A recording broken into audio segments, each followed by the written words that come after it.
കരയാനൊരു ജന്മം എന്തിനു തന്നു നീ, അറിയാതെ ചൊല്ലി ഞാൻ തിരുമുൻപിൽ. അനർത്ഥങ്ങളാനവാധേ വന്നിടും വേളയിൽ, അറിയാതെ ചൊല്ലി ഞാൻ തിരുമുൻപിൽ. കർത്താവിൽ എനിക്ക് ഏറ്റവും പ്രിയപ്പെട്ടവരെ, 38 സങ്കീർത്തനം അതിൻ്റെ 15 മുതലുള്ള വചനഭാഗങ്ങളെ നമുക്ക് വായിക്കാം.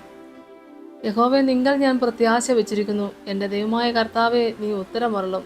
അവർ എന്നെ ചൊല്ലി സന്തോഷിക്കരുതേ എന്ന് ഞാൻ പറഞ്ഞു. എൻ്റെ കാൽ വഴുതുമ്പോൾ അവർ എൻ്റെ നേരെ വമ്പു പറയുമല്ലോ. ഞാൻ ഇടറി വീഴുമാറായിരിക്കുന്നു. എൻ്റെ ദുഃഖം എപ്പോഴും എൻ്റെ മുമ്പിലിരിക്കുന്നു.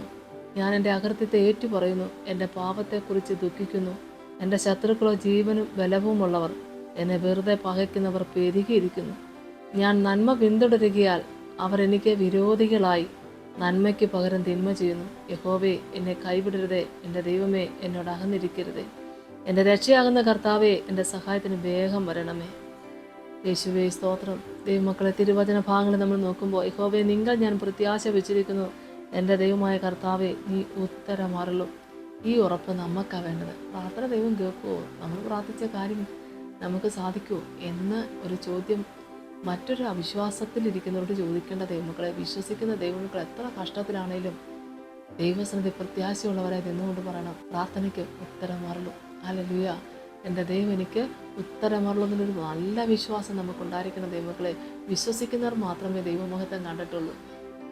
ഇത് വിശ്വസിക്കുന്നവർക്ക് വേണ്ടിയുള്ള ശുശ്രൂഷ ദൈവം അനുഗ്രഹിക്കട്ടെ. ആമേൻ. അവരെന്നെ ചൊല്ലി സന്തോഷിക്കരുതേ എന്ന് ഞാൻ പറഞ്ഞു. എൻ്റെ കാൽ വഴുതുമ്പോൾ അവർ എൻ്റെ നേരെ വമ്പു പറയുമല്ലോ.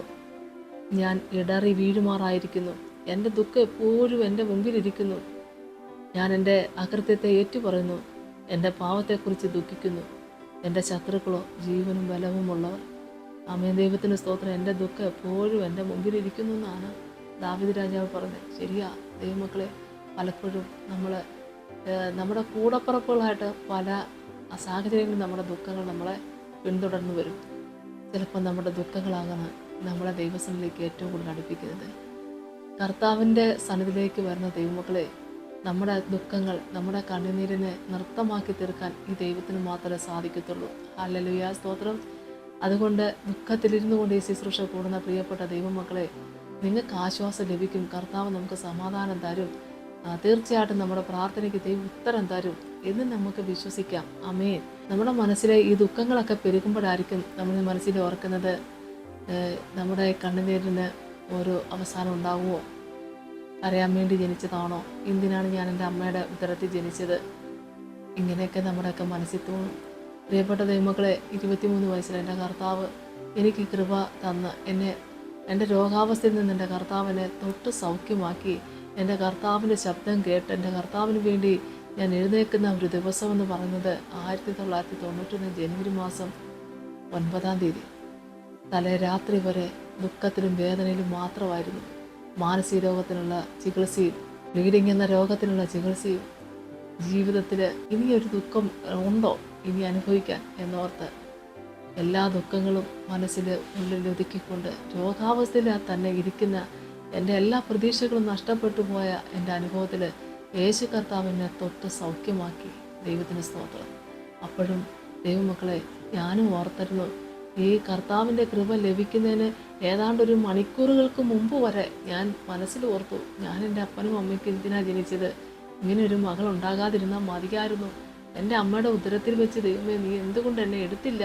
ഇങ്ങനെയൊക്കെ ഞാൻ ചിന്തിച്ച് കരഞ്ഞ് നിരാശപ്പെട്ടതാണ്. ദൈവമക്കളെ, എൻ്റെ എല്ലാ കുറവുകളെ ക്ഷമിച്ചുകൊണ്ട് ഞാൻ എൻ്റെ കർത്താവിനോട് പ്രത്യുത്തരം പറഞ്ഞ് ഈ ഒരു ദോഷങ്ങൾ പറഞ്ഞിട്ടും എൻ്റെ കർത്താവിനെ വീണ്ടെടുത്തില്ലേ? പകൽക്കാലം മുഴുവനും ഒരുപാട് സങ്കടപ്പെട്ട് കരഞ്ഞിരുന്ന സമയത്ത് എൻ്റെ അമ്മ ഒരു വേദപുസ്തകം എൻ്റെ അരികെ കൊണ്ട് തന്ന് കിടക്കുന്നിടത്ത്, അത് അല്പസമയം വായിക്ക്, ഇത് വായിക്കുമ്പോൾ മോന് സമാധാനം കിട്ടും. 1.5 വർഷത്തിന് മുമ്പ് എടുത്തതാണ് ഈ വേദപുസ്തകം. കർത്താവിൻ്റെ സന്നിധിയിൽ നിന്ന് ആ വിശ്വാസമെല്ലാം നഷ്ടപ്പെട്ട് പോയതാണ്. നമ്മൾ ഈ വിശ്വാസത്തിൽ വന്നതുകൊണ്ടാണ് ഇത്രമേറെ ദുഃഖങ്ങളുണ്ടായത്. പഴയ വിശ്വാസത്തിൽ പോകണമെന്ന് പറഞ്ഞ് ബന്ധുക്കാരും വേണ്ടപ്പെട്ടവരും വീട്ടിൽ വന്ന് പറയുമ്പോൾ എൻ്റെ രോഗക്കിടക്കയിൽ എന്നെ രക്ഷപ്പെടുത്തുന്ന ആഗ്രഹിക്കുന്ന എൻ്റെ മാതാപിതാക്കൾ എന്നെ കൊണ്ടുപോയി പഴയ വിശ്വാസത്തിലേക്ക്. 1.5 വർഷക്കാലം കഴിഞ്ഞപ്പോൾ ഉണ്ടായ അനുഭവമായത്. ഒന്ന് പറഞ്ഞോട്ടെ, ഈ വേദപുസ്തകം എൻ്റെ അമ്മ കൊണ്ട് തന്നപ്പോൾ എവിടെന്നോ തപ്പിയെടുത്തുകൊണ്ട് വന്നതാണ്. ആ വേദപുസ്തകം എടുത്ത് ഞാൻ കിടന്നുകൊണ്ട് തന്നെ വലിച്ചു ദൂരത്തെറിഞ്ഞു. ഹല്ലേലൂയ.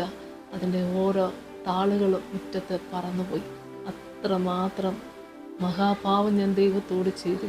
എൻ്റെ കർത്താവേ, ഞാൻ വലിച്ചെറിഞ്ഞ വേദപുസ്തകം 24 മണിക്കൂർ തികയുന്നതിന് മുമ്പ് എൻ്റെ കയ്യിൽ തന്ന സൗഖ്യത്തോടെ സമാധാനത്തോടെ ജീവനുള്ള ദൈവത്തെ സാക്ഷീകരിക്കേണ്ടതിന് എൻ്റെ കയ്യിൽ ഈ വേദപുസ്തകം തന്ന ദൈവം ജീവിക്കുന്നു. ആമേ, സ്തോത്രം. ഹല്ലേലൂയ. കേൾക്കുന്ന ദൈവമക്കളെ, എൻ്റെ അനുഭവത്തിലൂടെ പറയാം, തളർന്നു പോകരുത്.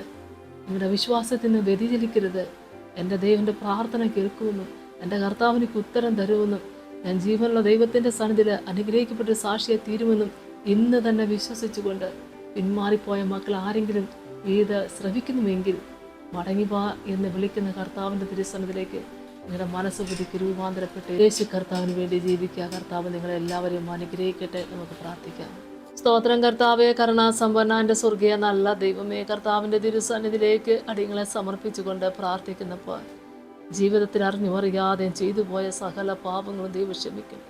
അറിയായ്മയുടെ കാലങ്ങളിൽ പറഞ്ഞു പോയ തെറ്റുകുറ്റങ്ങൾ ദൈവം പൊറുക്കണമേ എന്ന് പ്രാർത്ഥിക്കുന്ന കർത്താവേ, വിശുദ്ധിയോടെ വിശ്വാസത്തോടെ ഭയഭക്തിയോടുകൂടി എൻ്റെ കർത്താവെ, ഈ ലോകത്ത് ഞങ്ങൾക്ക് ജീവിക്കുവാൻ അവിടെ നിന്ന് ഒരുക്കിയിരിക്കുന്ന നാളുകൾ മുഴുവനും കർത്താവേ, അങ്ങേക്ക് വേണ്ടി നല്ലൊരു സാക്ഷിയെ തീരുമാൻ ദൈവം ഞങ്ങളെ സഹായിക്കണമേ.